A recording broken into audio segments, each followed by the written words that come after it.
Bonsoir à tous et bienvenue dans ce tour d'horizon de ce mercredi 12 mars 2025. Comme prévu, la CAF a tenu sa 14e Assemblée générale au Caire ce mercredi 12 mars 2025. Sans adversaire, le président Patrice Motsepe a été réélu pour un nouveau mandat de 4 ans. Toujours à l'occasion de cette assemblée de la Confédération africaine de football, Samuel Eto'o a succédé à son compatriote Seydou Mbombo Joya et intègre le comité exécutif de l'instance africaine.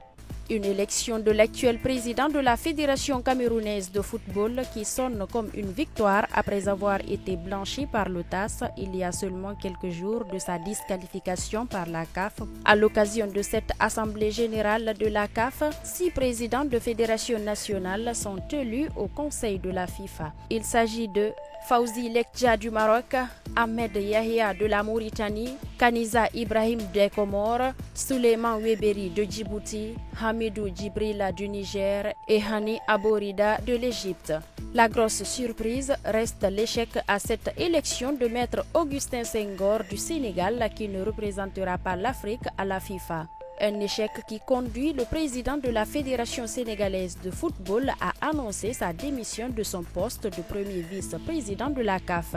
Augustin Senghor estime qu'il était en compétition avec d'autres vice-présidents et membres du COMEX qui sont passés. Il y aura une certaine incohérence et même une illégitimité que je prétende à les diriger. Je considère que le poste ne me revient plus, a-t-il déclaré après sa démission au micro de Sénégal7.com.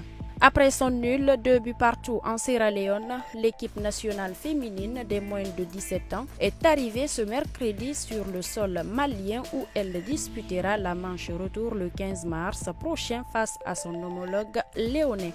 Page Ligue des champions européens dans ce flash.